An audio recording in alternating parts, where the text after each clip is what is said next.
इल्ला मन ताबा व आमन व अमिल अमलन सालिहा फउलाइका युबद्दिलुल्लाहु सय्यिआतिहिम हसनात व कानल्लाहु गफूरर रहीमा। अगर तुम तौबा कर लो और ईमान वाले बन जाओ और नेक अमल करने वाले बन जाओ तो अल्लाह का वादा है, अल्लाह तुम्हारे गुनाहों को भी नेकियों से बदल डालेगा। अब तक की जिंदगी में तुमने जितने गुनाह के काम किए थे, जितने गलत काम किए थे, अगर तुम सच्ची तौबा कर लो तो अल्लाह का वादा है कि अल्लाह तुम्हारे गुनाहों को भी नेकियों में तब्दील कर देगा। उसका उसका करम देखो, उसकी रहमत देखो कि अगर हम सच्ची तौबा करेंगे तो अल्लाह हमारे गुनाहों को भी नेकियों में बदल देगा। लेकिन सच्ची तौबा का मतलब क्या है?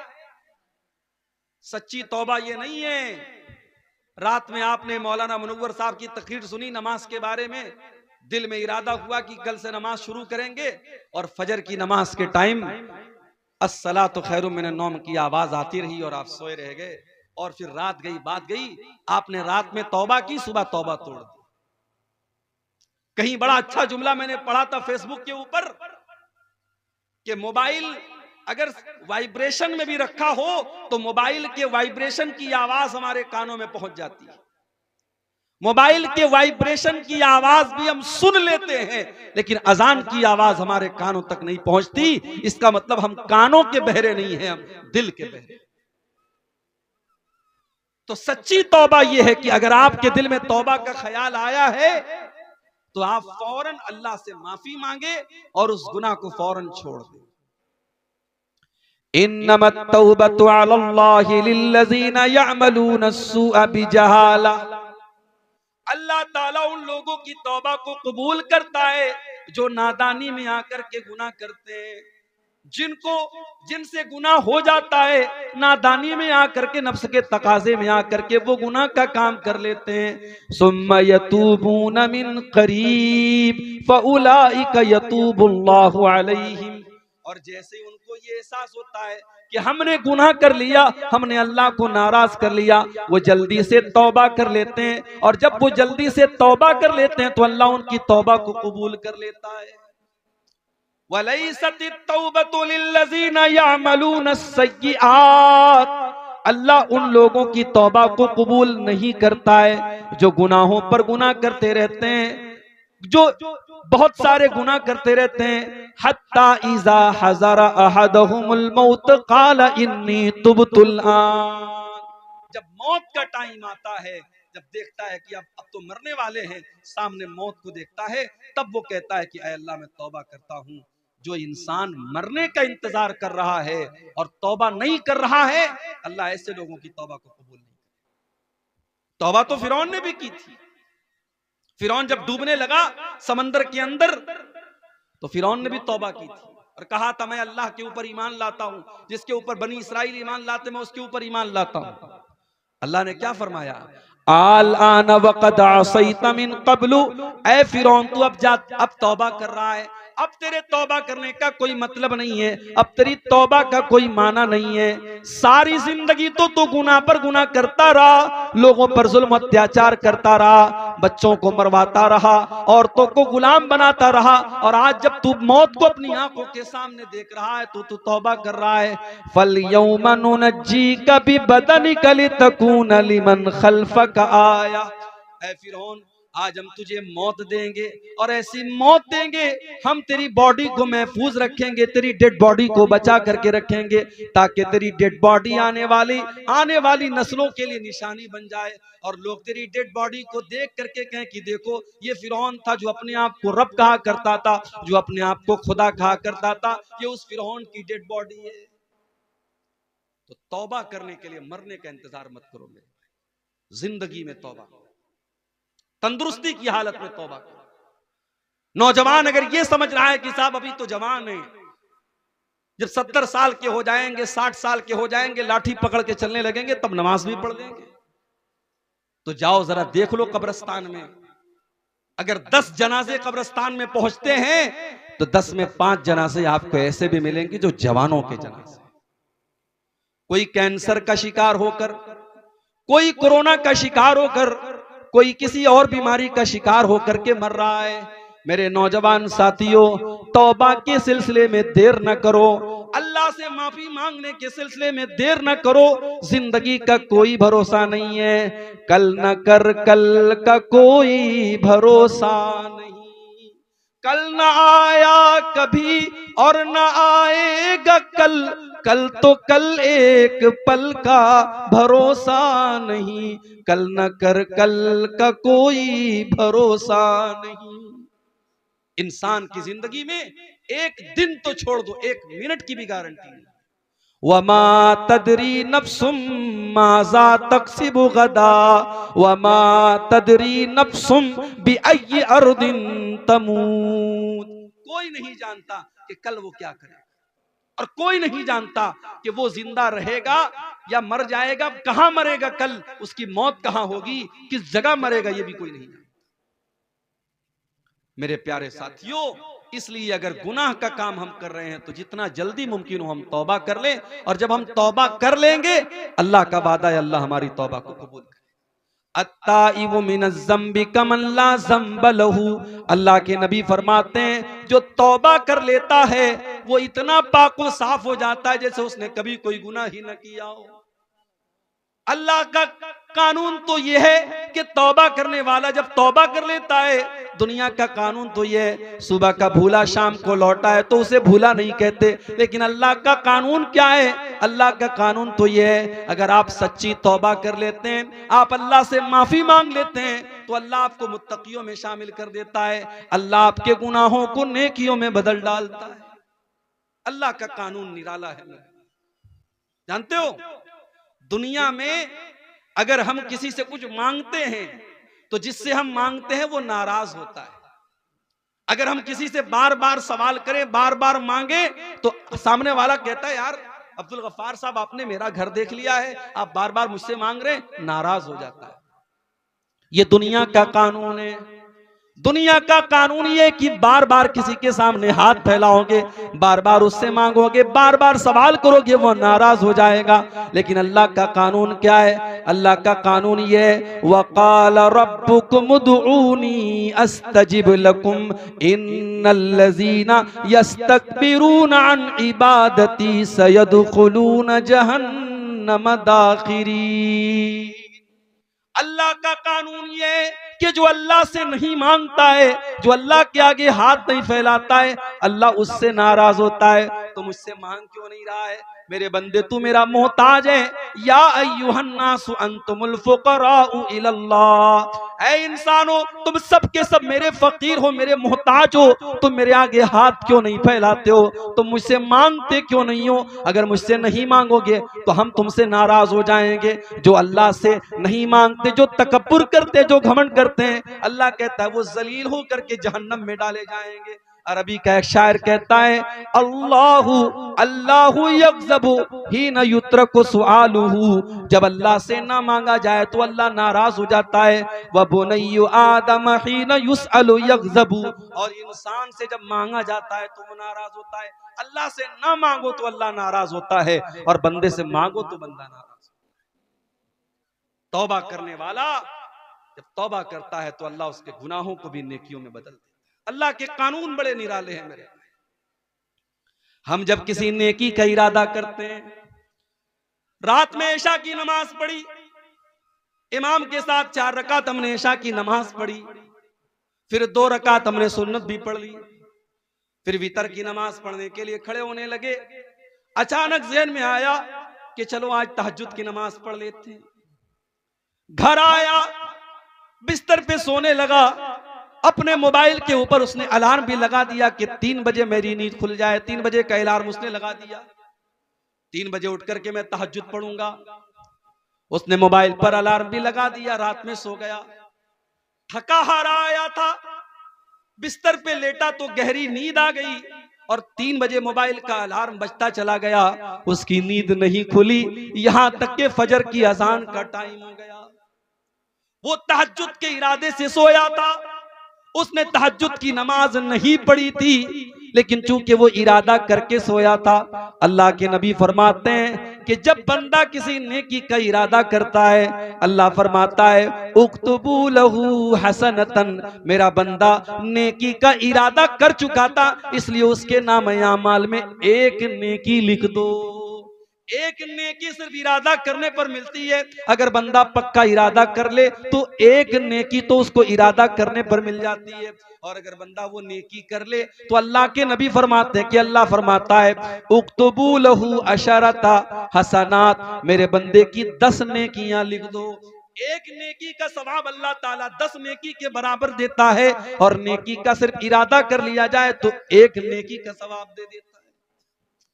उसके अपोजिट चले आओ, बंदा किसी गुनाह का इरादा करता है, उसने शराब पीने का इरादा किया, उसने चोरी का इरादा किया, उसने ज़िना का इरादा किया, उसने किसी गलत काम करने का इरादा किया, अल्लाह फरिश्तों से कहता है उन्जुरू, फरिश्तों नजर रखो, फरिश्तों मेरे बंदे को वॉच करो।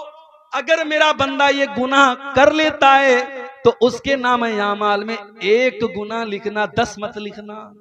हाय हाय हाय, अल्लाह तेरे कानून भी निराले हैं।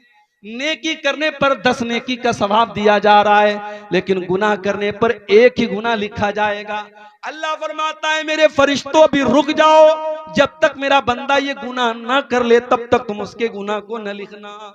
बंदा अगर गुनाह कर लेता है, अल्लाह फरमाता है मेरे बंदे का एक गुनाह लिख दिया जाए। और अगर बंदा गुनाह नहीं करता है, उसने इरादा किया था, फिर उसके दिल में ख्याल आया कि नहीं नहीं शराब पीना हराम है, जिना करना बहुत बड़े गुनाह का काम है, ये गलत काम है, मैं ये गलत काम नहीं करूंगा। जब वो गुनाह का इरादा करने के बाद जब अपने इरादे से पलट जाता है, जब वो गुनाह का काम नहीं करता है, तो अल्लाह फरिश्तों से कहता है उक्तुबू लहू हसनतन, मेरे बंदे के नाम अमाल में एक नेकी लिख दो। आय अल्लाह, उसने तो गुनाह का इरादा किया था, उसने तो गलत काम करने का इरादा किया था, और जब अपने इरादे से वो बाज आ गया और उसने वो गुनाह का काम नहीं किया, तो अल्लाह फरमाता है अब उसके नाम अमाल में एक नेकी लिख दो। फइन्नमा तरकहा मिन जर्राया, बंदे ने मेरे डर से उस गुनाह को नहीं किया है, बंदे के दिल में मेरा डर था, मेरा खौफ था, इसलिए उसने इस गुनाह को नहीं किया है, इसलिए उसके नाम अमाल में एक नेकी लिख दी जाए। ये अल्लाह का कानून है। उस अल्लाह की रहमत से हम कभी मायूस ना हो मेरे भाई। इसलिए कुरान में बार बार अल्लाह फरमाता है ला तक़नतू मिर रहमतिल्लाह, अल्लाह की रहमत से कभी मायूस न होना। हदीस कुदसी के अल्फाज हैं, अल्लाह के नबी फरमाते कि अल्लाह ताला कहता है यब्ना आदम लौ बलगत ज़ुनूबुका अनान अस्समाई वल अर्ज़ी, ऐ आदम के बेटे अगर तेरे गुनाह इतने ज्यादा हो जाएं, आसमान के किनारों तक चले जाएं और जमीन भर के तू गुनाह करके आए, सुम्मा लक़ीतनी ला तुशरिकु बी शैया, फिर तू तौबा कर ले और अल्लाह के पास तौहीद के साथ जाए, इस हाल में जाए कि तू अल्लाह के साथ शिर्क नहीं करता था। अल्लाह फरमाता है अतैतुका बिक़ुराबिहा मग़फ़िरतन, तू जमीन भर के गुनाह लेके आया था, मैं जमीन भर के बख्शिश तुझे दे दूंगा, मैं जमीन भर के मग़फ़िरत तुझे दे दूंगा। तो अल्लाह की रहमत, अल्लाह से डरना भी है हमको और अल्लाह की रहमत की उम्मीद भी लगाना है। हमें निराश नहीं होना है, हमें ना उम्मीद नहीं होना है, हमें मायूस नहीं होना है। अब आइए हम जरा देखें कि वो कौन से गुनाह हैं जिनको शरीयत में बड़े बड़े गुनाह कहा गया है। बहुत लंबी तकरीर नहीं करना है, मौसम का भी लिहाज करना है, आप हजरात की तकलीफ का भी लिहाज करना है। मैं चंद बड़े बड़े गुनाह आपके सामने गिनाऊंगा और दुआ करूंगा कि अल्लाह ताला इन गुनाहों से हम सबकी हिफाजत फरमाए। बुखारी और मुस्लिम के अल्फाज हैं, अल्लाह के नबी के पास एक साहबी आए, आकर के उन्होंने सवाल किया अय्यु ज़म्बि आज़मु इंदल्लाह, ऐ अल्लाह के नबी अल्लाह के नजदीक सबसे बड़ा गुनाह क्या है? आपने फरमाया अन तजअल लिल्लाहि निद्दन व हुवा खलक़क, सबसे बड़ा गुनाह यह है कि तुम अल्लाह के साथ किसी को शरीक करो, तुम अल्लाह के बराबर किसी को ठहरा दो। शिर्क करना दुनिया का सबसे बड़ा गुनाह है। अल्लाह के बराबर किसी को करार देना, ये सबसे बड़ा गुनाह है। और गुनाह है, ये सबसे बड़ा गुनाह है जो अल्लाह क्या माफ नहीं होगा। अगर कोई इंसान शिर्क करके दुनिया से जाएगा, अगर बगैर तौबा की अल्लाह क्या जाएगा, उसकी बख्शिश नहीं हो सकती। इन्नल्लाह ला यगफिरु अन युशरक बिही व यगफिरु मा दून ज़ालिका लिमन यशा। अल्लाह ताला शिर्क को माफ नहीं करेगा। शिर्क से छोटे जो गुनाह है अल्लाह उनको माफ कर देगा, मगर शिर्क को अल्लाह ताला माफ नहीं करेगा। इन्नहु मन युशरिक बिल्लाहि फक़द हर्रमल्लाहु अलैहिल जन्नह व मअवाहुन नार व मा लिज़्ज़ालिमीन मिन अंसार। जो शिर्क करेगा अल्लाह फरमाता है हमने जन्नत हराम कर दी उसके ऊपर, वो कभी जन्नत में दाखिल नहीं होगा, वो जहन्नमी है, वो जहन्नम में जाएगा। शिर्क करने वाला जहन्नम में जाएगा। ये दिसंबर की आज 30 तारीख है। 5 दिन पहले हमारे ईसाई मजहब का एक त्योहार था, ईसाई भाइयों का एक त्योहार था, क्रिसमस का त्योहार। हमारे कुछ मुसलमान भाइयों को इस त्योहार पर सद्भावना और भाईचारा दिखाने का बड़ा शौक चढ़ जाता है, और वो सोशल मीडिया के ऊपर और अपने दोस्तों के, अपने व्हाट्सएप के स्टेटस पर और अपने दोस्तों को मैसेज में क्या लिख के भेजते हैं, मैरी क्रिसमस। मेरे प्यारे साथियों, ये मैरी क्रिसमस कहने वाले और क्रिसमस की मुबारकबाद देने वाले कान खोल करके सुन लें। शायद आपको अंदाजा नहीं है, इस क्रिसमस के त्योहार को मनाने वाला यह अकीदा रखता है कि ईसा अलैहिस्सलाम अल्लाह के बेटे हैं। अच्छा, अल्लाह के बेटे क्यों मानते हो? ईसाई से पूछो तुम अल्लाह का बेटा क्यों मानते हो, वो कहेगा ईसा अलैहिस्सलाम बगैर बाप के पैदा हुए। वो यहां तक बोलेगा कि आपके आखिरी नबी, जिसको आप आखिरी नबी मानते हैं, वो भी माँ और बाप दोनों के जरिए पैदा हुए, मगर हम जिसको अल्लाह का बेटा मानते हैं उनका कोई बाप नहीं। इसका मतलब उनका बाप नऊजुबिल्लाह अल्लाह था। कुरान में अल्लाह ने जवाब दिया, इन्न मसल ईसा इंदल्लाहि कमसली आदम खलकहू मिन तुराब। ऐ ईसाइयों, अगर बगैर बाप के पैदा होने वाले ईसा को तुम अल्लाह का बेटा मानते हो, तो ऐ ईसाइयों जरा आदम के ऊपर गौर करो। आदम की तो ना कोई माँ थी और आदम का तो ना कोई बाप था। आदम को अल्लाह ताला ने मिट्टी से पैदा किया और अल्लाह ने कहा हो जा, और आदम हो गए। अगर आदम को अल्लाह बगैर माँ के और बगैर बाप के पैदा कर सकता है, तो ऐ ईसाइयों अल्लाह ईसा को बगैर बाप के कैसे पैदा नहीं कर सकता? और मेरी माँ और बहनों, कभी मौका मिले तो कुरान का 16वां पारा उठा के सूरह मरियम की तिलावत गौर से पढ़ो। सूरह मरियम को, ये वही आयतें थी जो हबशा के दरबार में जब हजरत जाफर ने पढ़ी थी तो लोगों की आंखों में आंसू आ गए। उसमें जरा पढ़ो कि किस तरीके से हजरत मरियम की किरदार की अजमत अल्लाह ताला ने बयान की। इज़ अरसलना इलैहा रूहना फतमत्तल लहा बशरन सविया। याद करो जब मैंने अपने फरिश्ते को मरियम के पास भेजा और फरिश्ता इंसान की शक्ल में मरियम के पास आया। क़ालत, हजरत मरियम ने कहा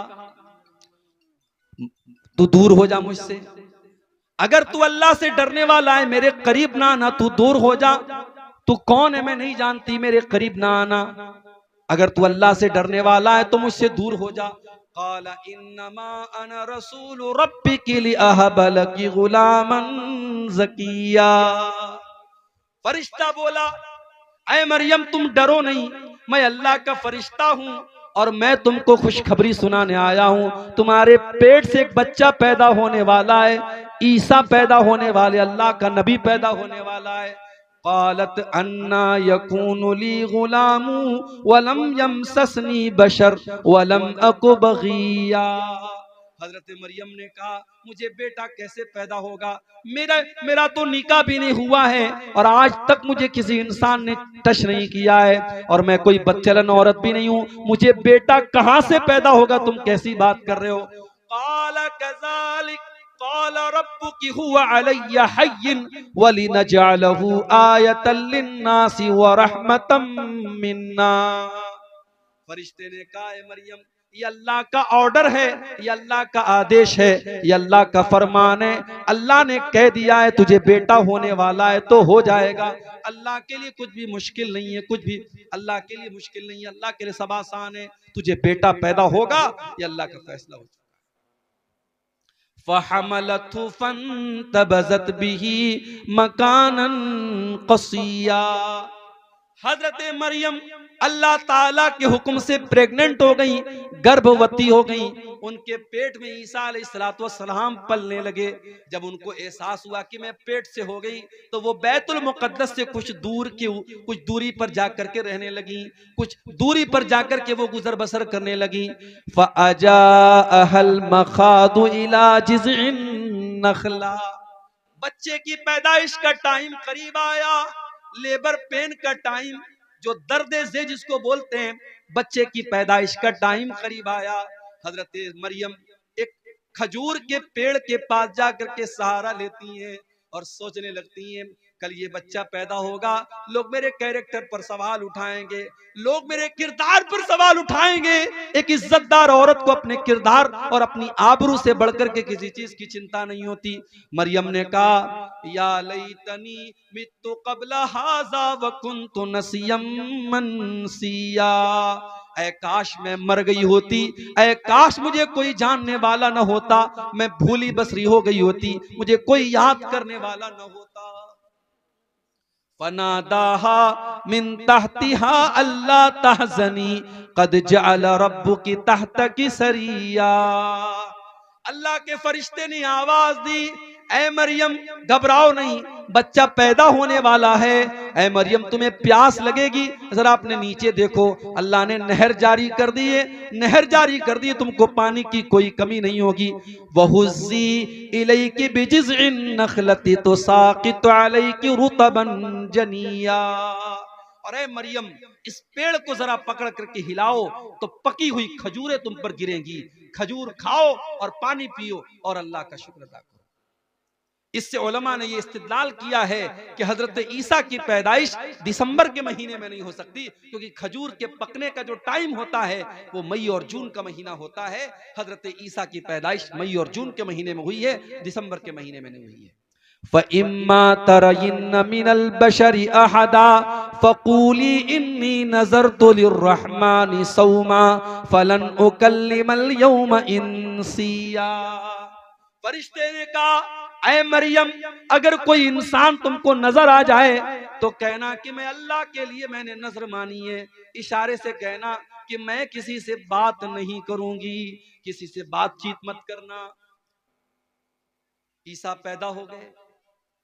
हजरत मरियम ने अपने बच्चे को गोद में लिया। फ़अतत बिही क़ौमहा तहमिलुहु क़ालू या मरियम लक़द जीति शैअन फ़रिया। हजरत मरियम अपने दूध पीते बच्चे को अपनी गोद में लेती हैं और अपनी कौम के सामने आती हैं। कौम के लोग देखते हैं कि कुंवारी मरियम की गोद में बच्चा कहां से आ गया। कहा है मरियम तू तो कुंवारी थी, तेरी तो शादी भी न हुई थी, ये बच्चा तू कहां से लेके आ गई। ऐ मरियम तूने बहुत बड़ा पाप किया है। या उख्त हारूना मा काना अबूकी इम्रा सौइन व मा कानत उम्मुकी बगिया। ऐ मरियम तू तो हारून की बहन है। हजरत मरियम के कोई भाई थे, उनका नाम हारून था। ऐ मरियम तू हारून की बहन है, तेरा बाप भी नेक इंसान है, तेरी माँ भी नेक औरत है, तेरी माँ भी बदचलन नहीं है। ऐ मरियम तू बदचलन कैसे हो गई। पता ये चला ये 3 रिश्ते बड़े खास होते हैं। लड़कियां अगर बिगड़ती हैं तो इन 3 रिश्तों का बहुत बड़ा रोल होता है। जिस घर के लड़के बिगड़ जाएं, जिस घर की माएं बिगड़ जाएं और जिस घर का बाप बिगड़ जाए, उस घर की लड़कियों को बिगड़ने में देर नहीं लगेगी। अगर लड़की का भाई सही है, अगर लड़की का बाप सही है और अगर लड़की की माँ सही है तो लड़कियों के बिगड़ने के चांस बहुत कम है। लेकिन भाई गड़बड़ है, माँ गड़बड़ है और बाप गड़बड़ है तो लड़कियों के बिगड़ने के चांस बहुत ज्यादा हैं। लोगों ने कहा है मरियम तू हारून जैसे नेक इंसान की बहन है, तेरा बाप भी नेक इंसान है, तेरी माँ भी शरीफ औरत है, तूने ये गलत काम कैसे कर। फ़अशारत इलैहि, हजरत मरियम ने अपने बच्चे की तरफ इशारा किया। क़ालू कैफ़ा नुकल्लिमु मन कान फिल महदी सबिया। कौम के लोगों ने कहा, है मरियम, इस दूध पीते बच्चे से हम क्या बात करें, ये क्या बोलेगा, तू क्यों नहीं बताती ये किसका बच्चा है। क़ाल इन्नी अब्दुल्लाह आतानियल किताबा व जअलनी नबिया व जअलनी मुबारकन ऐनमा कुन्तु व औसानी बिस्सलाति वज़्ज़काति मा दुम्तु हय्या। अल्लाह की कुदरत देखो कि हजरत ईसा अभी दूध पीते बच्चे हैं, माँ की गोद से बोल पड़े, अपनी कौम को जवाब दिया। माँ के किरदार पर लोगों ने इल्जाम लगाया, अल्लाह ने उस दूध पीते बच्चे को अपनी माँ के डिफेंस में खड़ा कर। जो औरत अपनी शर्मगाह की हिफाजत करेगी, अपनी आबरू की हिफाजत करेगी, अल्लाह उसके दामन पे कभी दाग लगने नहीं देगा। अल्लाह जब जरूरत पड़ेगी उसकी बेगुनाही को बयान कर देगा। मरियम की बेगुनाही को बयान करने के लिए अल्लाह ने दूध पीते बच्चे को अपनी माँ की गोद में, हजरत मरियम को अल्लाह ताला ने, हजरत ईसा को अल्लाह ताला ने जुबान दे दी, और वो बच्चा अपनी माँ की गोद से क्या बोला, पहला जुमला क्या बोला, इन्नी अब्दुल्लाह, मैं अल्लाह का बंदा हूं। ईसा ने यह नहीं कहा I am son of God, उन्होंने कहा आई एम स्लेव ऑफ अल्लाह, मैं अल्लाह का बंदा हूं। कितने बड़े अफसोस की बात है, ईसाई कहते हम ईसा को मानते हैं, उनके चर्च के बाहर ईसा मसीह का फोटो लगा है, उनके चर्च के बाहर ईसा अलैहिस्सलाम के अक़वाल लिखे होते हैं, मगर ईसाई कौम दुनिया की वो कौम है मेरे भाई जिस नबी से इतनी मोहब्बत का दावा करती है। उस नबी ने पैदा होने के बाद सबसे पहला सेंटेंस जो उनके मुंह से निकला है, जो सबसे पहला शब्द उनके मुंह से निकला है, उन्होंने कहा मैं अल्लाह का बंदा हूं। और ईसाई कहते नहीं, बंदा नहीं थे, ईसा तो अल्लाह के बेटे थे, वो अल्लाह का बेटा मानते ईसा अलैहिस्सलाम। और अभी हमारे पड़ोसी मुल्क के एक ईसाई पादरी का मैंने बयान सुना, उसने कहा हम किसी नबी का मीलाद नहीं मनाते, मुसलमान इस गलतफहमी में ना रहे, हम ईसा को ऐसा प्रॉफिट नहीं मानते हैं, हम क्रिसमस पर अल्लाह के बेटे का जन्मदिन मनाते हैं, अल्लाह के बेटे का जन्मदिन मनाते हैं, हम Isa Masih as a profit, एक नबी की हैसियत से हम उनका मीलाद नहीं मनाते। ईसा अलैहिस्सलाम पैदा होने के बाद कह रहे हैं मैं अल्लाह का बंदा हूं, अल्लाह ने मुझको नबी बनाया है, अल्लाह ने मुझको बरकत वाला बनाया है, मैं जहां भी रहूंगा बरकत रहेगी।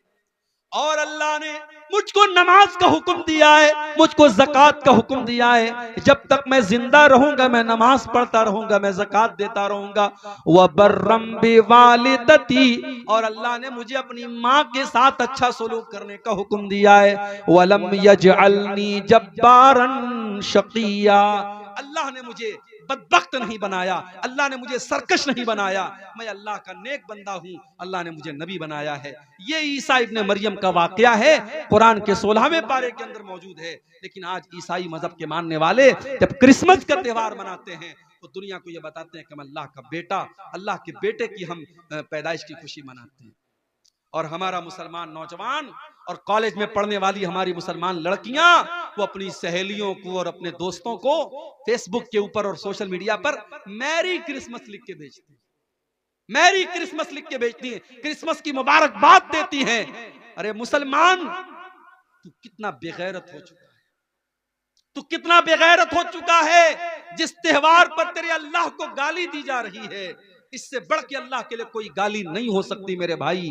अगर अल्लाह का बेटा किसी को करार दिया जा रहा है, ये अल्लाह को गाली दी जा रही है।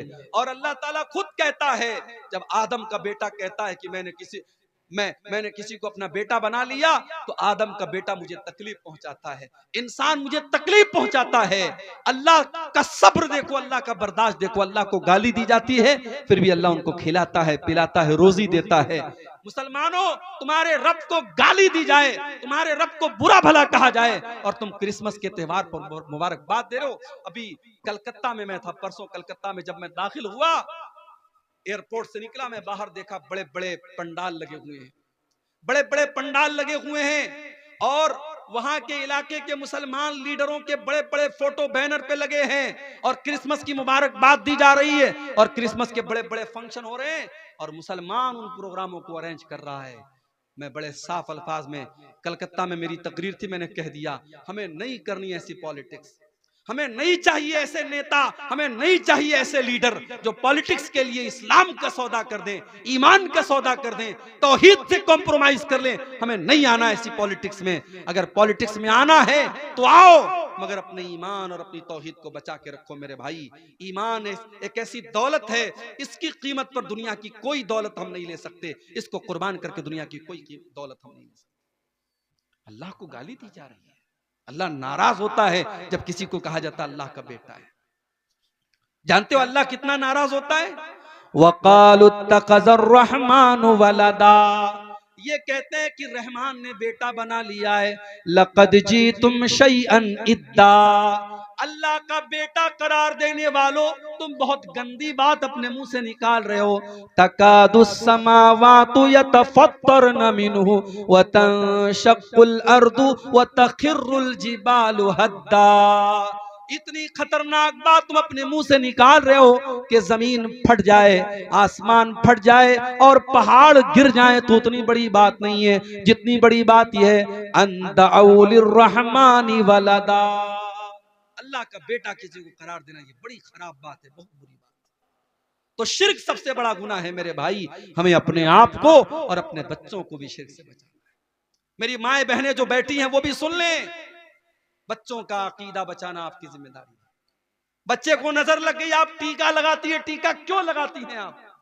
पूछिए, आप जामिअतुल इमाम बुखारी आपके करीब में है, पूछिए वहां के शेखुल हदीस आए हैं, वहां के उलमा और वहां के टीचर्स आए हैं, उनसे पूछिए आप कि ये बच्चों को नजर का जो टीका लगाया जाता कि ये जायज है, ये जायज है।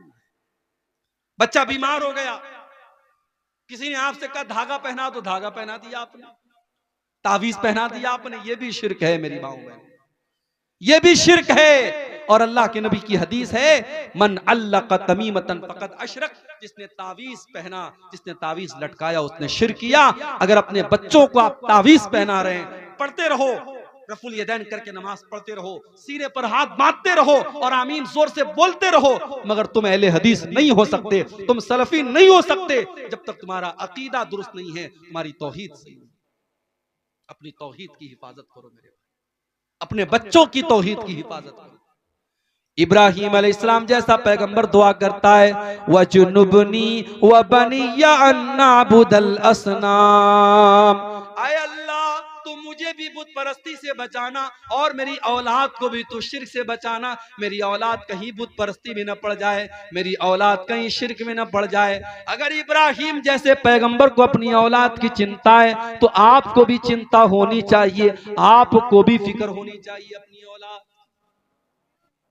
और आगे बढ़िए, नबी अकरम से पूछा गया सबसे बड़ा गुनाह क्या है?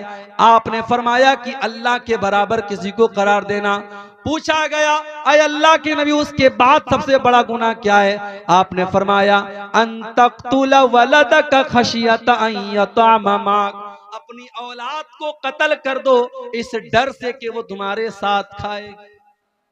आजकल नारा लगता हम दो हमारे दो, तीसरा आ जाएगा तो खिलाएंगे कहां से? तू खिलाता है क्या? तेरी औकात है? तेरी औकात है तू खिलाएगा? नहीं। अगर ये समझते हो कि तुम अपने बच्चों को खिला रहे हो, इस गलत फहमी को दूर कर लो मेरे भाई। वला तक़तुलू औलादकुम खशियत इमलाक, अपनी औलाद को कत्ल न करना, कभी अपनी औलाद को ये सोच करके कत्ल न करना कि हम उनको कहां से खिलाएंगे। नहनु नरज़ुकुहुम व इय्याकुम, उनको भी रोजी हम देते हैं और तुमको भी रोजी हम देते हैं। औलाद की रोजी औलाद लेके आती है। कभी गौर करना, शादी के पहले आप कितना कमाते थे और शादी के बाद फिर आप कितना कमाने लगे। और जब बच्चा पैदा हुआ, अगर ईमानदारी से बात करो, बच्चा पैदा होने के बाद अल्लाह ताला और रोजी में बरकत देता है, क्योंकि बच्चा जब पैदा हुआ अपना मुकद्दर वो लेके आया। दूसरा बच्चा पैदा हुआ, अपना मुकद्दर लेके आया। बच्चे अपनी रोजी अपना मुकद्दर लेके आते हैं। ये कभी मत समझना मेरे भाइयों कि अपने बच्चों को तुम खिलाना। और अगर हां बेटी पैदा हुई आपके घर में, मेरे घर में जब तीसरी बेटी पैदा हुई, हमारे मदरसे में एक LIC वाला आया, उसको किसी ने बता दिया मौलाना साहब की बेटी पैदा हुई। उसने कहा मौलाना साहब बेटी पैदा हुई? मैंने कहा हाँ।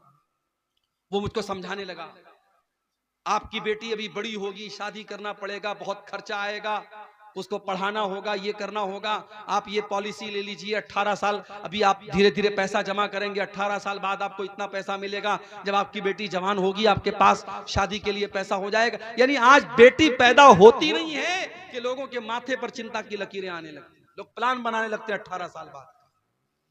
वजह क्या है मेरे भाइयों? आज बेटियों को बोझ बना दिया गया है। आज बेटी अगर पैदा हो जाए तो माँ बाप का चेहरा भी उदास हो जाता है कि तो बहुत बड़ी जिम्मेदारी मेरे घर में आ गई। बेटा होता तो कमा के लाता, ये तो बेटी आ गई, अब तो इसकी शादी भी करना होगा, इसको पढ़ाना भी होगा, इसके ऊपर खर्च करना होगा और शादी के मौके पे लंबा चौड़ा जहेज भी देना पड़ेगा। मेरे भाइयों, हमने अपने रस्मों रिवाज की वजह से और अपने झूठे रस्मों रिवाज की वजह से हमने बेटियों को बोझ बना दिया है। माफ करना, बेटी बोझ नहीं है, बेटी लानत नहीं है, बेटी तो रहमत होती है, बेटी तो जन्नत का टिकट लेकर के आती है। अल्लाह के नबी फरमाते हैं, मन आला जारियतैनि हत्ता तबलुगा जा यौमल क़ियामति अना व हुवा कहातैन। आपने अपनी दोनों उंगलियों से इशारा करके फरमाया कि दो बेटियों को जिसने पाला और दो बेटियों की जिसने सही तरीके से परवरिश की, वो जन्नत में अपने नबी के साथ रहेगा। वो कयामत के दिन इस तरीके से नबी के साथ आएगा जैसे ये दोनों उंगलियां एक दूसरे के साथ आती हैं। मगर आज 2024 शुरू होने वाला है, एक दिन के बाद 2024 शुरू हो जाएगा। हमारा भारत चांद पर पहुंच चुका है, चंद्रयान हमारा भारत का चांद पर पहुंच चुका है, मगर आज भी हर साल हमारे भारत में हजारों की तादाद में बेटियां अपनी मां के पेट में मार दी जाती है। एबॉर्शन कराया जाता है, उन बेटियों को मां के पेट में मार दिया जाता है। 1400 साल पहले अरब के अंदर ऐसे भी कबीले थे, बेटी पैदा होती थी उसको ले जाकर के जिंदा जमीन में गाड़ देते थे। मगर आज का इंसान इतना बेरहम हो चुका है, उस बेटी को पैदा होने भी नहीं देता है, मां के पेट में उसको खत्म कर देता है। और आप जाकर के YouTube पर आप देखिए, जब एबॉर्शन किया जाता है तो बड़ी बेरहमी से उस मासूम बच्ची को या बच्चे को मां के पेट में उसके टुकड़े टुकड़े किए जाते हैं, उसके बदन का कीमा कीमा कर दिया जाता है। और वो बेचारा बच्चा जो अभी प्रोसेस में था, अभी पैदा होने वाला था, अभी मां के पेट में था, उसको दवाओं के जरिए और ऑपरेशन के जरिए खत्म कर दिया जाता है। मेरे प्यारे साथियों, औलाद को कत्ल करना ये बहुत बड़ा पाप है। और अगर औलाद को कत्ल करना बहुत बड़ा पाप है तो एक बात और मुझे कहने दीजिए, औलाद जहां आपकी 10 साल की हुई, 12 साल की हुई, बच्चों को मदरसे से छुड़ाकर काम पे लगा देना, बच्चों की तालीम से छुड़ाकर उनको काम पे लगा देना, ये भी औलाद को कत्ल करने के बराबर है। अगर आप अपने बच्चों की तालीम पर तवज्जो नहीं देते, अपने बच्चों को पढ़ाने के ऊपर तवज्जो नहीं देते, मैं कहता हूं 2 रोटी की जगह आधी रोटी खाओ, 2 टाइम के बजाय 1 टाइम खाना खाओ, मगर अपने बच्चों की तालीम से कॉम्प्रोमाइज मत करो। आपका बेटा पढ़ेगा, कल तरक्की करेगा और आपकी जिंदगी में सुकून लाएगा। और आप अगर अपने बच्चे की तालीम छुड़ा करके उसको दुनिया के काम में लगा देंगे तो कल वो आपको गाली देगा। जब जमाने के तकाजों से वो टकराएगा और उसे लगेगा काश मैं पढ़ा लिखा होता, तो अपने बाप और माँ को वो गाली देगा।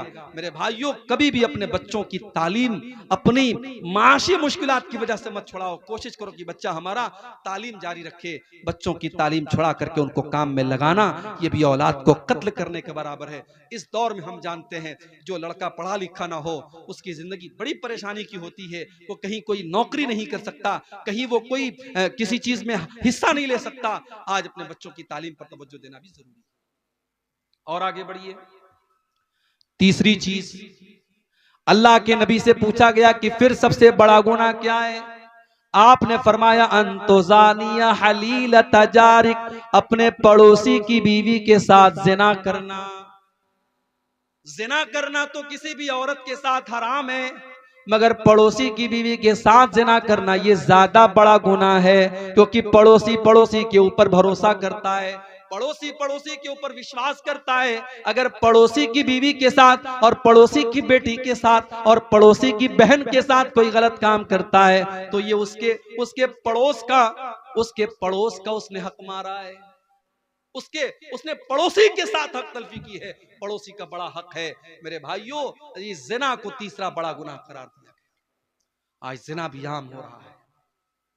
आपके किशनगंज के इलाके में मुसलमान लड़कियों को इस्तेमाल किया जा रहा है, उनको दूसरों के बिस्तरों तक लेके जाया जा रहा है। हमारे पास ये न्यूज तक मौजूद है कि आज मुसलमान लड़कियों को वेश्यावृत्ति में डाला जा रहा है, उनके जिस्म के साथ खेला जा रहा है। ये हालात, कितनी गरीब घरों की लड़कियां हैं, आज उनके साथ ये हालात भी किए जा रहे हैं। हमें इस समाज को ज़िना से बचाना है मेरे पास। लड़की गरीब घर की हो, अमीर गरीब घर की हो, लड़का अमीर घर का हो, गरीब घर का हो, निकाह के लायक हो जाए तो उसका निकाह कर देना चाहिए, शादी कर देना चाहिए। और शादी के रास्ते में जो रुकावटें, खत्म करो इनको। ये सहाबा का दौर नहीं है, ये ताबईन का दौर नहीं है, ये फितनों का दौर है। अगर आपने अपने बच्चों और बच्चियों की सही टाइम पर शादी नहीं की तो फितने पैदा होंगे। और अल्लाह के नबी फरमा चुके हैं, आपने फरमाया इज़ा खतब इलैकुम मिम्मन तरज़ौन दीनहु व खुल्क़हु फज़व्विजू। तुम्हारे लड़के के लिए, तुम्हारी लड़की के लिए जब अच्छा रिश्ता आ जाए, दीनदार घर का रिश्ता आ जाए, तो अपनी लड़कियों की शादी कर दिया करो। इल्ला तफ़अलू, अगर तुम ऐसा नहीं करोगे, तकुन फितनतुन फिल अर्ज़, तो जमीन के अंदर फितना फैल जाएगा, व फसादुन मरीज़, और बहुत बड़ा फसाद फैल जाएगा। ये इंस्टाग्राम का दौर है। आज आपकी लड़की किससे बात कर रही है, आप कितनी नजर रखेंगे? आज बहुत मुश्किल है अपनी लड़कियों के ऊपर वॉच करना और नजर रखना। आज आपके लड़के किससे किससे चैटिंग कर रहे हैं, आज आप नजर नहीं रख पाएंगे। उनको इन फितनों से बचाना है, वो शादी के काबिल हो जाएं, जल्दी से उनकी शादी कर दो मेरे भाई। इस दौर के बहुत बड़े फितनों में से शर्मगाह का फितना है। इसीलिए अल्लाह के नबी फरमाते हैं, मय्यज़मन ली मा बैन लिह्यैहि व मा बैन रिजलैहि अज़मन लहुल जन्ना। जो मुझे जुबान की गारंटी दे दे और शर्मगाह की गारंटी दे दे, मैं उसे जन्नत की गारंटी देता हूं। तो जिना से बचाना है। और औरत को जो पर्दे का हुक्म दिया गया और महरम गैर महरम का जो फर्क बयान किया गया, और मर्द को जो हुक्म दिया गया वो अपनी निगाहों को नीची करके रखे, ये सारी चीजें इसीलिए हैं ताकि समाज से ज़िनाकारी और बदकारी को रोका जाए। और आगे बढ़िए, कबीरा गुनाहों में से एक और बहुत बड़ा गुनाह, अल्लाह के नबी फरमाते हैं, इज्तनिबु सबअल मुबिकात, 7 हलाक कर देने वाले गुनाहों से बचो। 7 हलाक कर देने वाले गुनाहों से बचो। नंबर 1, अल इशराक अश्शिरकु बिल्लाह, अल्लाह के साथ शिर्क करना। नंबर 2, वस्सिहर, जादू करना। जादू करना, किसी के ऊपर जादू करना, आज ये भी हो रहा है। भाई भाई में दुश्मनी है, भाई भाई के ऊपर जादू करवा रहा है। सास बहू में झगड़ा हो गया, सास अपनी बहू के ऊपर, अपने बेटे के ऊपर जादू करवा रही है कि ताकि बहू और बेटे में ताल्लुक खराब हो जाए। ये हालात है मेरे भाई। बंगाल में और आपके बिहार में आज कितने केस आते हैं कि साहब घरों में सुकून नहीं है, जादू किया जा रहा है और लोगों को परेशान किया जा रहा है। जादू करना भी हराम है, जादू करवाना भी हराम है, और जादूगर की बात की तस्दीक करना भी हराम है। अल्लाह के नबी फरमाते हैं, मन अता अर्राफन फसअलहु फसद्दक़हु बिमा यक़ूलु, जो इंसान किसी अर्राफ के पास जाता है, किसी पामिस्ट के पास जाता है, किसी ज्योतिषी के पास जाता है, किसी भविष्य बताने वाले के पास जाता है और उसकी बात की तस्दीक करता है, ला तुक़बलु लहू सलातु अर्बईन यौमन, उसकी 40 दिन तक की नमाज कबूल नहीं होगी। 40 दिन तक की नमाज कबूल नहीं होगी अगर किसी भविष्य बताने वाले की बात आपने मान ली। और एक हदीस में अल्लाह के नबी ने फरमाया, फ़क़द कफ़र बिमा उन्ज़िला अला मुहम्मद, जिसने जादूगर की और ज्योतिषी की और नुजूमी की बात मान ली, उसने मोहम्मद की शरीयत का इनकार किया, उसने अल्लाह के दीन का इनकार किया। इसलिए जादू करना और कराना भी हराम। उसके बाद अल्लाह के नबी फरमाते हैं, व क़त्लुन नफ्सिल्लती हर्रमल्लाहु इल्ला बिल हक़्क़ि, किसी निर्दोष की हत्या करना, किसी बेगुनाह का खून बहाना, यह भी इस्लाम के अंदर हराम है, कबीरा गुनाह है। इस्लाम इजाजत नहीं देता है किसी बेकसूर की हत्या करने की। और अगर कोई किसी की हत्या कर दे तो इस्लामी कानून में सजा यह है, हत्यारे को भी कत्ल किया जाएगा। अगर किसी ने किसी की जान ले ली तो कातिल को भी कत्ल कर दिया जाएगा। हाँ, जिसकी हत्या हुई है, जिसका मर्डर हुआ है, अगर उसके घर वाले माफ कर दें अलग बात है। अगर माफ कर दें और दियत ले लें, जो एक बड़ा अमाउंट होता है, लाखों में अमाउंट होता है, वो अमाउंट लेकर के वो माफ कर दें अलग बात है, वरना कातिल की भी गर्दन मारी जाएगी, कातिल को भी कत्ल किया जाएगा। इस्लाम बहुत सख्त है इस मामले में। इस्लाम में किसी निर्दोष की हत्या करने की इजाजत नहीं है। मन कतल नफ्सम बिगैरि नफ्सिन औ फसादिन फिल अर्दी फकअन्नमा कतलन नास जमिया। एक निर्दोष की हत्या करने वाला और एक बेकसूर को मारने वाला पूरी मानवता का कातिल है। 2000 मुसलमानों का खून बहाने वाले आज मुल्क के बड़े बड़े ओहदों पर विराजमान है। अल्लाह की अदालत का इंसाफ बाकी है। एक इंसान की हत्या करने वाला अगर पूरी मानवता का कातिल है तो सोचो मेरे भाइयों, हजारों लोगों के खून की होली खेलने वालों का अंजाम क्या होगा। एक फिरौन था जो बच्चों को मरवा दिया करता था, एक फिरौन था जो बच्चों को कत्ल करवा देता था। इस वक्त फलस्तीन के बच्चों को मारने वाला एक फिरौन है जो बच्चों को भी मरवा रहा है, जो औरतों को भी मरवा रहा है, जो बड़ों को भी मरवा रहा है, जो हॉस्पिटलों के ऊपर बम बरसा रहा है, जो कब्रों से निकाल निकाल करके मुसलमानों की कब्रों पर भी बुलडोजर चला रहा है। अल्लाह ऐसे जालिमों को उनके अंजाम तक पहुंचा दे मेरे भाई। इस्लाम ने निर्दोष की हत्या करने को बहुत बड़ा पाप करार दिया है। और आगे बढ़ो, वह अकलुर रिबा, और सूद और ब्याज खाना भी बहुत बड़ा गुनाह है। आज मुसलमान सूद खा भी रहा है, खिला भी रहा है। आपके इसी बिहार में बंधन लोन के नाम से, औरतों के नाम से कितने लोग लोन ले रहे हैं। 1 लाख लोन लेकर के 1,10,000 दे रहे हैं। मेरे भाई, जिस तरीके से सूद लेना हराम है उसी तरीके से सूद देना भी हराम है। अल्लाह के नबी फरमाते हैं, लानल्लाहु आकिल रिबा व मुकिलहु व कातिबहु व शाहिदैहि। आपने फरमाया कि सूद खाने वाला, सूद खिलाने वाला, सूद की गवाही देने वाला और सूद लिखने वाला, सब पर अल्लाह की लानत हो। और आगे आपने ये भी फरमाया, वहुम सवा, ये सब के सब बराबर हैं। खाने वाला और खिलाने वाला बराबर है। इसलिए मेरे भाई, सूद और ब्याज से अपने दामन को बचा के, जानते हो इतना बड़ा गुनाह है सूद और ब्याज का खाना कि अल्लाह कुरान में कहता है, फ़इल्लम तफ़अलू फ़अज़नू बिहर्बिम मिनल्लाहि व रसूलिही। ऐ ब्याज खाने वालों, ऐ ब्याज खोरो, ऐ सूद खोरो, अगर तुम अपने ब्याज खाने से बाज नहीं आओगे तो अल्लाह से जंग करने के लिए तैयार हो जाओ, उसके रसूल से जंग करने के लिए तैयार हो जाओ। अरे कौन है जिसके अंदर अल्लाह से जंग करने की ताकत है? कौन है जिसके अंदर अल्लाह से लड़ाई करने की ताकत है? तो सूद खाना भी बहुत बड़ा गुनाह है। और जब सूद की बात आई है तो एक बात और बताता हूं, सट्टा और जुआ खेलना भी हराम है। इन्नमल खम्रु वल मैसिरु वल अंसाबु वल अज़लामु रिजसुम मिन अमलिश शैतान। शराब पीना और जुआ खेलना और गैरुल्लाह के आस्थाने पर जाकर के वहां सर झुकाना और पासे के तीर निकालना किस्मत का हाल मालूम करने के लिए, ये सब गंदे काम हैं, ये सब शैतान के काम हैं। इनसे बचो तभी तुम कामयाब हो सकते। पता ये चला कि जुआ खेलना भी शैतान का काम है।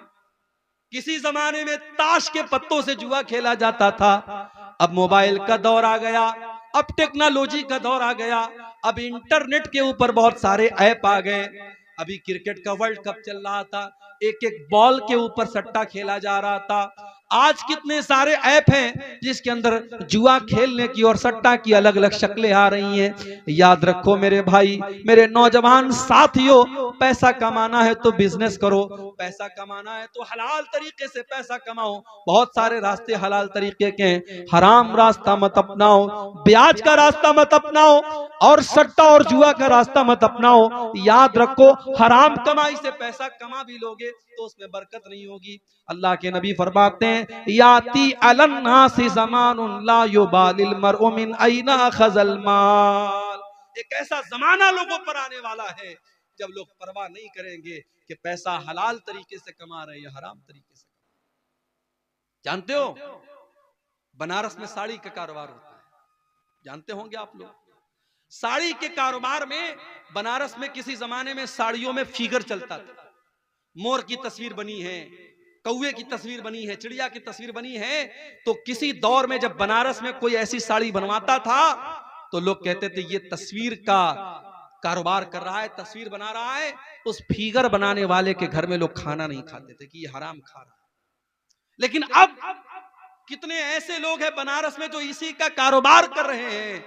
अब वो दीनदारी नहीं बची, अब वो तकवा नहीं बचा, अब लोग फिगर का काम आमतौर से कर रहे हैं। और अब हालात ये हैं, जब वो कारोबार शुरू कर लेते हैं फिर अपने उलमा के पास जाके पूछते, मौलवी साहब मैं ये कारोबार कर रहा हूं, मुझे करना चाहिए या नहीं करना चाहिए। हालांकि होना क्या चाहिए था कि पहले सवाल करते फिर कारोबार शुरू करते, मगर कारोबार शुरू करने के बाद पूछते हैं, और पूछते नहीं है, उलमा से फतवा नहीं पूछते हैं, वो उलमा के मुंह में अपनी जुबान डालना चाहते हैं। वो चाहते हैं कि जो मेरे दिल में है आलिम की जुबान से वो निकल जाए। अगर अब्दुल गफ्फार साहब से पूछा, उन्होंने अगर हमारे मतलब का जवाब नहीं दिया तो हम मुनव्वर साहब से पूछेंगे। मुनव्वर साहब ने हमारे मतलब का जवाब नहीं दिया, मौलाना नूर इस्लाम साहब से पूछेंगे। उन्होंने जवाब नहीं दिया, मौलाना मुजम्मिल मदनी साहब से पूछेंगे। उन्होंने जवाब नहीं दिया, किसी और से पूछेंगे। हमें अपने मतलब का फतवा चाहिए। हमने उलमा को अपनी मर्जी का गुलाम बनाना चाहा है। माफ करना मेरे भाई, उलमा आपके गुलाम नहीं है। उलमा की इज्जत और एहतराम करना सीखो। अल्लाह के नबी ने फरमाया, अल उलमा वरसतुल अंबिया, नबियों के वारिस हैं ये उलमा। नबियों की वरासत इल्म है, नबियों की वरासत दौलत नहीं है। और उलमा ने नबियों की वरासत को पाया है, और जो उलमा है उनके पास नबी की वरासत, उनके पास इल्म थी। बंगाल में कलियाचक में गया, एक मस्जिद के इमाम साहब मुझे मिले, उनकी आंखों में आंसू आ गए। कहने लगे, शेख साहब 15 साल से मैं मस्जिद में इमामत करवा रहा हूं, 3000 रुपया मुझको बंगाल की गवर्नमेंट दे रही है, और 6000 रुपया इस वक्त मस्जिद की कमेटी दे रही है। मैंने थोड़े थोड़े पैसे जमा करके अपना छोटा सा घर बनाया। मस्जिद का मुतवल्ली आकर के कहता है, मौलवी साहब तेरे पास इतना पैसा कहां से आ गया, तू घर कैसे बना? मुतवल्ली साहब नाराज हो गए मुझसे, कसूर क्या है, मैं घर बनवा रहा हूं। ये वो कौम है जो अपने उलमा का घर बनते हुए नहीं देख सकती। ये चाहती है इनके उलमा भिखारी बने रहे, इनके दर के गदागर बने रहे। दुनिया की हर कौम अपने धर्म गुरु का सम्मान करती है, अपने आलिम की इज्जत करती है, और आप अपने आलिम को भिखारी बना के रखना चाहते हैं। वो आलिम जिसने 15 साल तक एक मस्जिद में इमामत कराई है, उसने 15 साल अगर किसी बिजनेस में दिया होता तो आज कहां से कहां पहुंच गया होता। उसने अपनी जिंदगी को खपा दिया, अपनी जवानी को खपा दिया, और आज ये सुलूक कर रही है कौम, वो अपना घर बना रहा है तो उसके घर बनाने पर भी ये एतराज हो रहा है। मेरे भाई, ये ढकोसले बंद कर दो, उलमा के पैसे में बड़ी बरकत होती है। तुम्हारे घर का काम 5000 में नहीं चल सकता, आलिम के घर का काम 5000 में कैसे चले? 5-5 हजार में आज उलमा को तनख्वाहें देकर के लोग मस्जिदों में इमामत करवा रहे हैं, मदरसों में पढ़वा रहे हैं। और इतना ही नहीं, इमाम साहब के लिए मस्जिद में छोटी सी कोठरी बनाई। इमाम साहब की कोठरी इतनी छोटी सी रखी जाती है कि इमाम साहब पैर फैला के सोए तो सर अलग दीवार में लड़े, पैर अलग दीवार में लड़े, इतनी बड़ी बस कोठरी होनी चाहिए। क्या मजाल है कि इमाम साहब अपनी फैमिली के साथ रह सके। इमाम साहब 6 महीने में छुट्टी लेके तब जाएंगे फैमिली से मिलने के लिए। इमाम साहब के बच्चे अपने बाप के रहने के बावजूद यतीमी की जिंदगी गुजारे, उसकी बीवी बेवा की जिंदगी गुजारे, और हम और आप अपनी बीवियों के साथ, अपने बच्चों के साथ ऐश व आराम की जिंदगी गुजारे। ये कौन सा इंसाफ है मेरे भाई? अगर आपको अपनी फैमिली के साथ रहने का अधिकार है, अगर आपको अपने बीवी बच्चों के साथ रहने का अधिकार है, तो उस आलिम दीन को भी अपने बीवी बच्चों के साथ रहने का अधिकार है। उसके बच्चों को जीते जी यतीम क्यों बनाते हो? उसकी बीवी को जीते जी बेवा क्यों बनाते हो?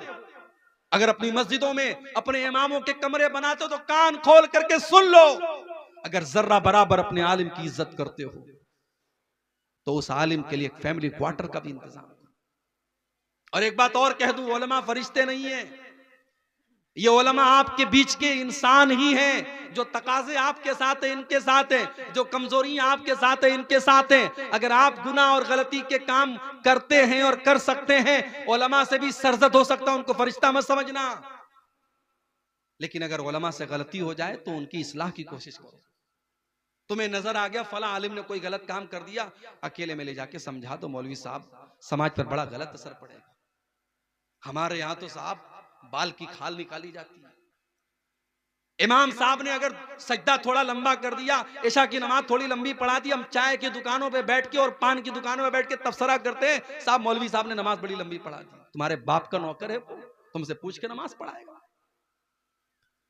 इज्जत नहीं है आपकी नजर में उलमा की।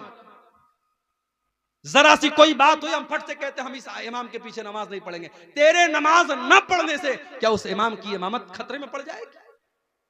फितने न पैदा करो मेरे भाई, अपने उलमा की इज्जत करो, उनकी गीबत न किया करो, उनकी बुराई न किया करो। अल्लामा इब्ने असाकिर ने लिखा है लुहूमुल उलमाई मसमूमा, उलमा के गोश्त जहरीले होते हैं। क्या मतलब?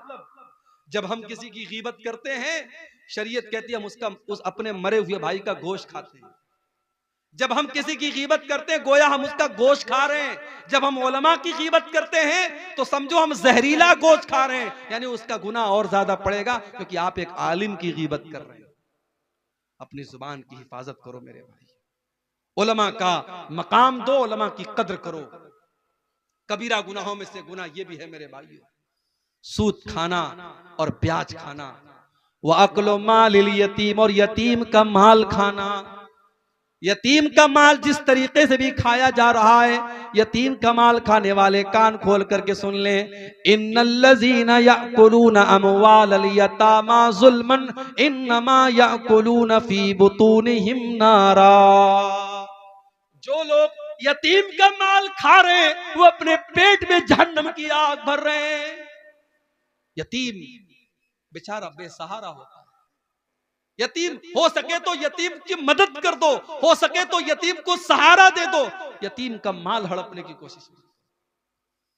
भाई का इंतकाल हो गया, भतीजे यतीम हैं, जिस चचा को कुरान की आयत कभी नहीं याद आई, शरीयत कभी याद नहीं आई, भाई मर गया, शरीयत याद आ गई।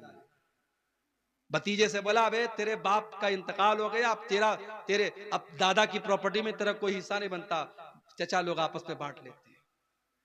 वो ये नहीं सोचते कि अगर हमारा भाई जिंदा होता तो आज इन यतीम बच्चों का हक मरते हुए नहीं देख सकता था। अगर आज भाई मर गया है और शरीयत का अगर ये कानून है कि भाइयों के रहते हुए भतीजे हिस्सेदार नहीं बनते, तो ऐसे मौके पर चचा लोगों की इंसानियत कहां चली जाती है मेरे भाई? अगर उस चचा के अंदर जर्रा बराबर इंसानियत है, वो अपने बाप से जाके गए ठीक है शरीयत में हक नहीं बनता है, मगर जितना हक हमें मिल रहा है उतना ही हमारे इन भतीजों को भी आप दीजिए, ताकि इनके साथ ना इंसाफ।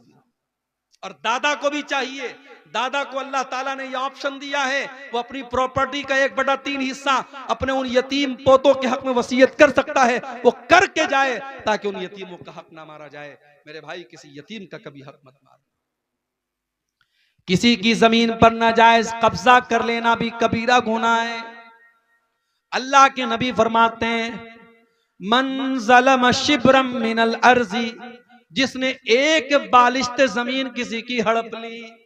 एक बालिश्त समझते हैं, ये हाथ के पंजे का जो नाप होता है इसको एक बालिश्त बोलते हैं। एक बालिश्त यानी एक बालिश्त कितना होता है? मेरे ख्याल से आधा फीट भी नहीं होता है। आधा फीट भी अगर किसी की जमीन आपने नाजायज हड़प ली, अल्लाह के नबी फरमाते हैं तुव्विक़हू मिन सब'i अर्दीन यौमल क़ियामा, 7 जमीनों का तौक उसकी गर्दन में डाला जाए। या भाई बहन का पूरा हिस्सा डकार लेता है। बहन को मां का जेवर तो मिलता है, मगर बाप के जमीन और जायदाद में से भाई लोग कहते नहीं साहब तुम्हारा नहीं बनता, तुमको नहीं देंगे। अगर बहन मांग ले तो भाई नाराज हो जाते हैं, कहते हैं अगर तुझे हम हिस्सा देंगे हम सारी जिंदगी तुझसे बात नहीं करेंगे। बहनों को उनका हिस्सा नहीं दिया जाता। हम आज कहते हैं ना कि अदालत में मुस्लिम पर्सनल लॉ को खत्म करने की बात हो रही है और कॉमन सिविल कोर्ट की बात हो रही है। पहले अब मुस्लिम पर्सनल लॉ पर हम खुद तो अमल करें। मुस्लिम पर्सनल लॉ ये कहता है कि बाप अगर मर गया है और 1 लाख रुपया छोड़ के गया है और 2 बहनें और 1 भाई को छोड़ के गया है तो 50,000 भाई को मिलेगा और 25,000 दोनों बहन को मिलेगा। लेकिन यहाँ तो पूरा 1 लाख भाई डकार जाता, बहन को 1 पैसा नहीं देता। याद रखो मेरे भाई, अगर आपने किसी की वरासत हड़प ली, व तअकुलून तुरास अकलन लम्मा व तुहिब्बूनल माल हुब्बन जम्मा, तुम लोगों की वरासत समेट समेट के खा जाते हो और माल से बहुत मोहब्बत करते हो। कल्ला, कर लो, ऐसा करने वाले कर लो, एक दिन ऐसा आएगा अल्लाह की बारगाह में तुमको इंसाफ देना पड़ेगा, तुमको हिसाब देना पड़ेगा। कबीरा गुनाहों में गुनाह और है मेरे भाई, क़ज़्फ़ुल मुहसनातिल गाफ़िलातिल मुअमिनात, किसी पाक दामन औरत के ऊपर झूठी तोहमत लगाना। जिना करना बहुत बड़ा पाप है और किसी पाक दामन औरत के ऊपर या मर्द के ऊपर जिना की तोहमत लगाना भी बहुत बड़ा पाप है। अगर किसी के ऊपर आपने झूठी तोहमत लगाई है और उस तोहमत को साबित नहीं कर पाए तो शरीयत क्या कहती है, इन्नल्लज़ीना यरमूनल मुहसनाति सुम्मा लम यातू बिअरबाति शुहदा फजलिदूहुम तमानीन जल्दा, अगर किसी बेगुनाह औरत पर तुमने जिना की तोहमत लगाई है और 4 गवाह नहीं है तुम्हारे पास तो इल्जाम लगाने वाले को 80 कोड़े मारे जाएंगे। और आगे क्या फरमाया, वला तक़बलू लहुम शहादतन अबदा, उसकी गवाही कभी कबूल नहीं की जाएगी। तो ये भी बहुत बड़ा गुनाह है किसी पाक दामन औरत पर झूठा इल्जाम लगाना। और आगे बढ़िए, रियाकारी करना, दिखावे के लिए नमाज पढ़ना, दिखावे के लिए दान देना, दिखावे के लिए रोजा रखना, दिखावे के लिए कुरान पढ़ना, रियाकारी भी बहुत बड़ा गुनाह है। फवैलुल लिल मुसल्लीन अल्लज़ीना हुम अन सलातिहिम साहून, ऐसे नमाज पढ़ने वालों के लिए बर्बादी है, वैल है जहन्नम है जो लोगों को दिखाने के लिए नमाज पढ़ते हैं। अल्लज़ीना हुम युराऊन, जो दिखावे के लिए नमाज, जो दिखावे के लिए कोई अमल करता है, अल्लाह कहता तरक्तहु व अमलहु, मैं उसके अमल का सवाब नहीं देता, मैं छोड़ देता हूं, जा तूने जिसको दिखाने के लिए अमल किया है जाके उससे सवाब दे। इसी तरीके से मेरी प्यारी माओ बहनों, एक दो बातें और बयान करके बात खत्म करता हूं।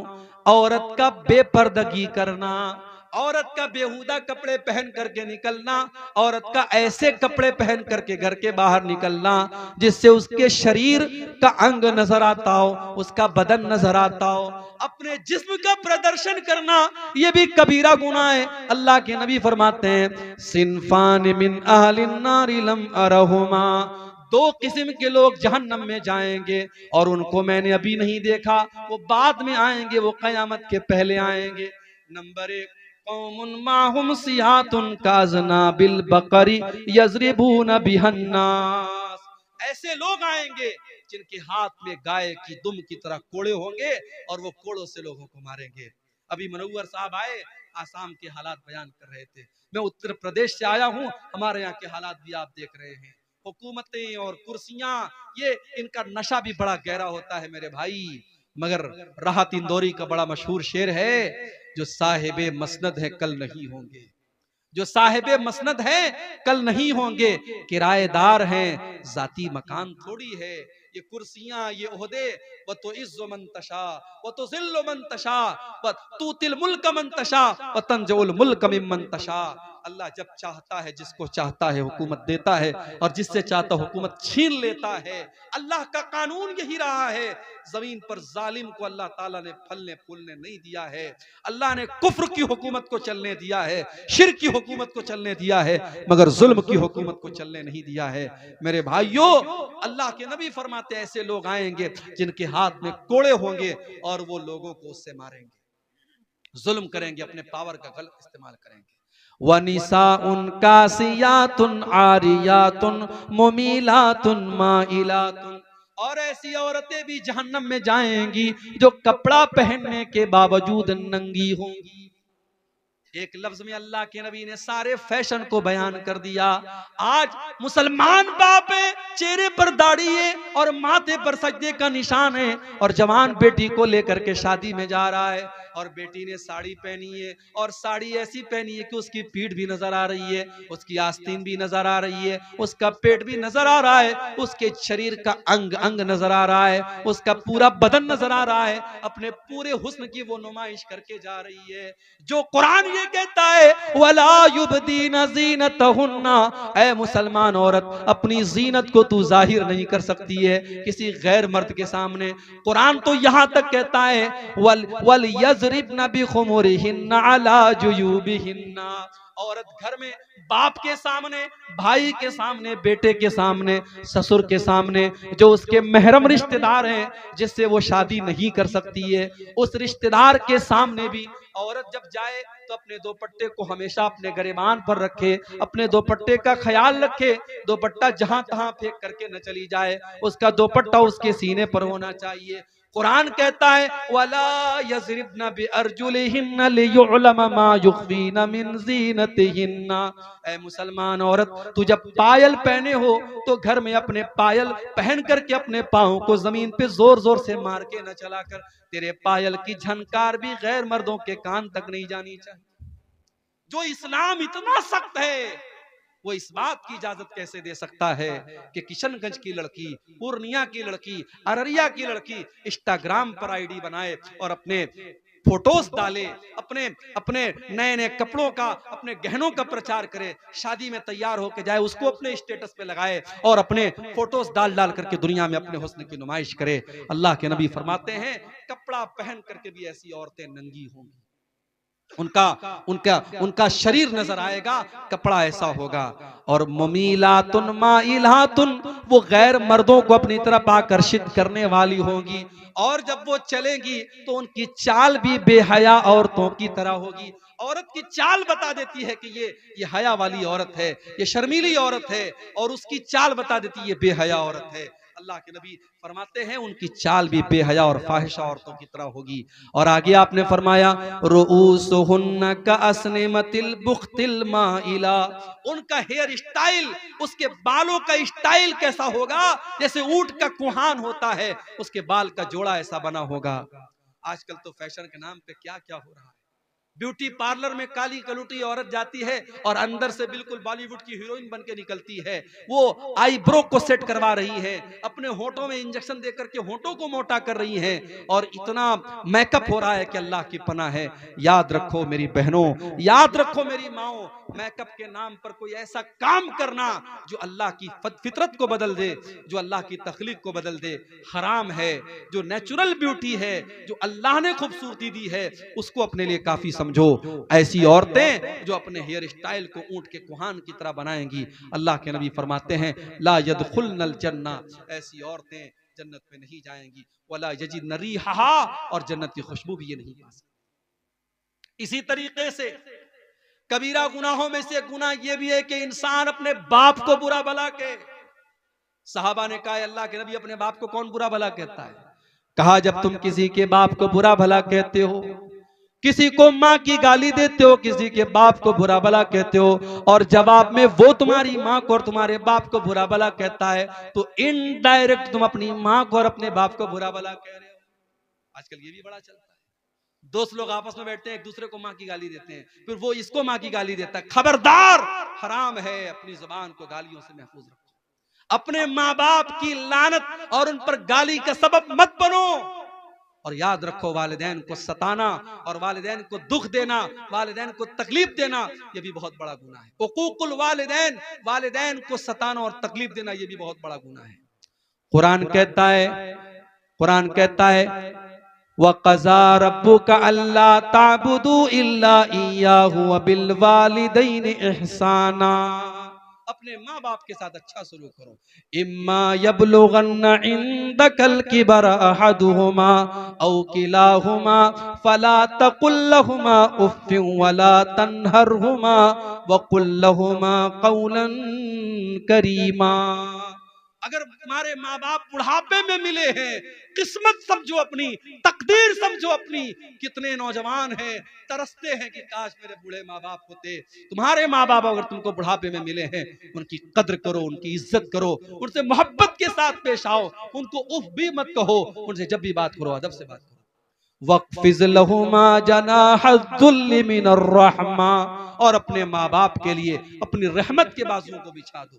वक़ुर रब्बिरहमहुमा कमा रब्बयानी सगीरा, और दुआ करो कि ऐ परवरदिगार मेरे माँ बाप पर रहम फरमा जिस तरीके से बचपन में उन्होंने मुझको पाला है।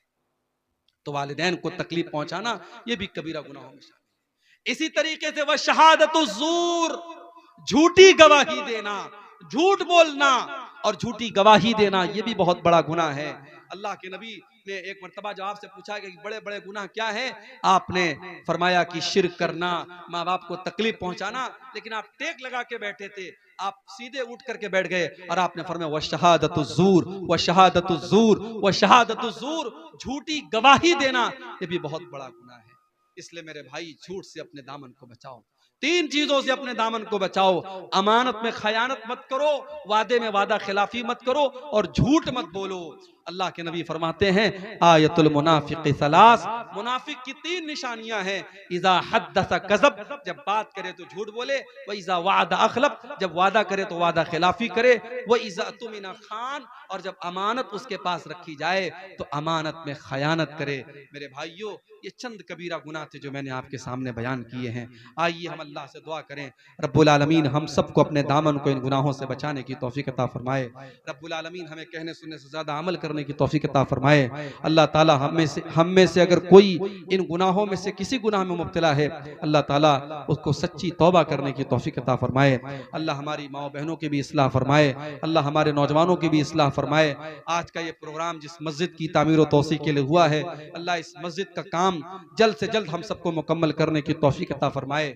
जिन भाइयों ने अब तक मस्जिद की इस तामीर में हिस्सा नहीं लिया है या अपनी हैसियत के मुताबिक कम लिया है, मैं उनसे गुजारिश करता हूँ जाते जाते आप मस्जिद को दान देते हुए और इस अल्लाह के घर में हिस्सा लेते हुए जाएं। अल्लाह आपके दान को, आपकी नेकियों को कबूल फरमाए। अल्लाह हम सब की इस मजलिस की हाजिरी को कबूल फरमाए। जो बीमार है उनको शिफा अता फरमाए, जो रोजी रोटी से परेशान है अल्लाह उनके कारोबार में बरकत नसीब फरमाए। जब तक दुनिया में हम जिंदा रहें, इस्लाम पर जिंदा रहें और हम सब का खात्मा ईमान पर हो, आमीन। व आखिर दावाना अल्हम्दुलिल्लाहि रब्बिल आलमीन। वस्सलामु अलैकुम व रहमतुल्लाहि व बरकातुहू। वालेकुम सलाम। अम्मा बादु फ़इन्न खैरल हदीस किताबुल्लाह व खैरल हदी हदी मुहम्मदिन सल्लल्लाहु अलैहि वसल्लम व शर्रल उमूरि मुहदसातुहा व कुल्ल मुहदसतिन बिदअह व कुल्ल बिदअतिन ज़लालह व कुल्ल ज़लालतिन फिन्नार। अऊज़ु बिल्लाहि मिनश शैतानिर रजीम। बिस्मिल्लाहिर रहमानिर रहीम। इन तजतनिबू कबाइर मा तुनहौना अन्हु नुकफ्फिर अन्कुम सय्यिआतिकुम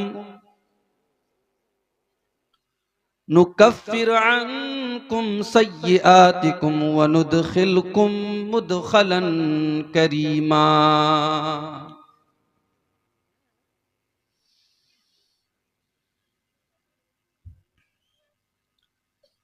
अहले सितम के पत्थर खाकर गुल बरसाने वाला वो, अहले सितम के पत्थर खाकर गुल बरसाने वाला वो, और दुआए खैर की खातिर हाथ उठाने वाला वो। कुफ्र ज़दा माहौल में लंबी तान के सोने वाले हम, कुफ्र ज़दा माहौल में लंबी तान के सोने वाले हम, कुफ्र ज़दा माहौल में एक पल चैन न पाने वाला वो, अहले सितम के पत्थर खाकर गुल बरसाने वाला वो, उससे निस्बत खास का हरदम ढोंग रचाने वाले हम,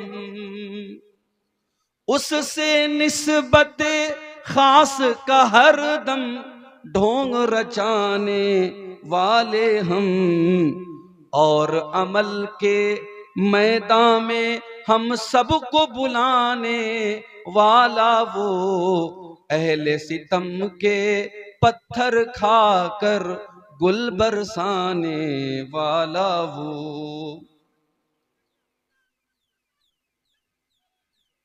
और ये शेर खास तौर से मुसलमानों की जो मौजूदा हालत है फिरका परस्ती की, उसके ताल्लुक से शायर ने बड़ा प्यारा शेर कहा है।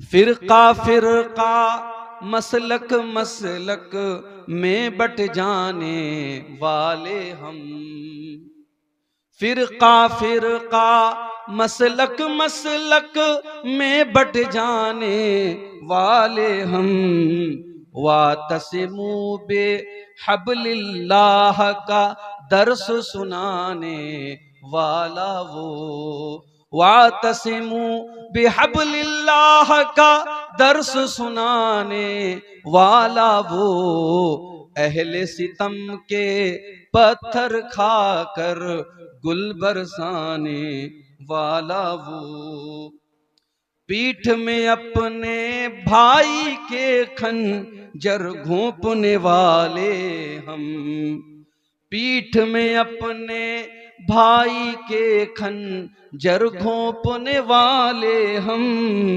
कातिल पर किरदार की गहरी छाप, कातिल पर किरदार की गहरी छाप बिठाने वाला वो, कातिल पर किरदार की गहरी छाप उठाने वाला वो। और मक्ता का शेर समात फरमाए, अपने कलम की कुव्वत को तू उस पे लुटाने वाला अजीज, अपने कलम की कुव्वत को तू उस पे लुटाने वाला अजीज, लफ्जों के हर पैकर की तासीर बढ़ाने वाला वो, अहले सितम के पत्थर खाकर गुल बरसाने वाला वो। सल्लल्लाहु अलैहि वसल्लम। सदर मोहतरम उलमाए किराम, मोहतरम बुजुर्गों, नौजवान साथियों, माओ और बहनों, प्यारे बच्चों, शायद प्रोग्राम रखने वालों ने भी नहीं सोचा था कि अचानक से मौसम इस कदर ठंडा हो जाएगा। मुझसे लोगों ने बताया कि कल तक का मौसम जो था वो बिल्कुल अलग था, और आज अचानक सर्दी काफी बढ़ गई, कोहरा भी काफी गिर रहा है, और रात के इस वक्त तकरीबन 12:30 बजने वाले। मुझसे मौलाना नूरुल इस्लाम साहब ने यह कहा था कि प्रोग्राम हमें ज्यादा लंबा नहीं चलाना है, 12-1 बजे तक ही प्रोग्राम को चलाना है। मौसम की ठंडक के बावजूद आप हजरात इस पिंडाल के नीचे बैठे हैं। अल्लाह आप सबको जज़ाए खैर अता फरमाए और हम सबको कहने सुनने से ज्यादा अमल की तौफीक अता फरमाए। मेरे भाइयों, आज की तकरीर में मैं आपके सामने कुछ ऐसे गुनाहों का जिक्र करने वाला हूं जिन गुनाहों को शरीयत में कबीरा गुनाह कहा गया है। कबीरा यानी बड़ा गुनाह, और कबीरा की जमा आती है कबायर। तो आज की तकरीर में हम कुछ ऐसे गुनाहों को देखेंगे और समझेंगे जिनको शरीयत में कबायर कहा गया है। सवाल यह है कि कबीरा गुनाह कौन से गुनाह है, उसकी अलग अलग डिफिनीशन, अलग अलग व्याख्या, अलग अलग तारीफ उलमा ने की है। उनका खुलासा यह है कि जिस गुनाह को शरीयत में यह कहा गया हो कि इस गुनाह के करने वाले को जहन्नम में डाला जाएगा, या जिस गुनाह के बारे में कुरान और हदीस में यह कहा गया हो कि इस गुनाह के करने वाले पर अल्लाह की लानत हो, या जिस गुनाह के बारे में कुरान और हदीस के अंदर यह कहा गया हो कि यह गुनाह हराम है, तो उसको गुनाह कबीरा कहा जाए। और अगर कबीरा गुनाहों से इंसान अपने दामन को बचा ले, तो जो छोटे छोटे गुनाह हैं, जो सगीरा गुनाह हैं, जो हम सब बहुत करते रहते हैं, उनको अल्लाह ताला यूं ही माफ कर दे। अल्लाह ताला फरमाता है सूरह निसा के अंदर, इन तजतनिबू कबाइरा मा तुनहौना अन्हु नुकफ्फिर अन्कुम सय्यिआतिकुम। ऐ मेरे बंदो, अगर तुम कबीरा गुनाहों से अपने आप को बचा लोगे, अगर बड़े बड़े गुनाहों से अपने दामन को बचा लोगे, इन तजतनिबू कबाइरा मा तुनहौना अन्हु, जिन बड़े बड़े गुनाहों से तुमको मना किया जाता, अगर तुम उनसे बच जाओगे, नुकफ्फिर अन्कुम सय्यिआतिकुम, तो हम तुम्हारे दूसरे तमाम गुनाहों को माफ कर देंगे, वनुदखिलकुम मुदखलन करीमा, और तुमको बेहतरीन जगह यानी जन्नत में दाखिल कर देंगे। कबीरा गुनाहों से अगर इंसान अपने दामन को बचा ले, अल्लाह का वादा है अल्लाह उसको जन्नत में दाखिल करेगा, उसके सगीरा गुनाहों को माफ। और अगर कबीरा गुनाह भी हो गया तो शरीयत में एक ऑप्शन है तौबा का। इंसान अल्लाह से तौबा कर ले, अल्लाह से माफी मांग ले, अल्लाह के सामने आंसू बहा ले, अल्लाह के सामने शर्मिंदा हो जाए, अल्लाह के सामने पश्चाताप कर ले, आंसू बहा ले, अल्लाह के सामने रो ले, गिड़गिड़ा ले, अल्लाह माफ कर दे।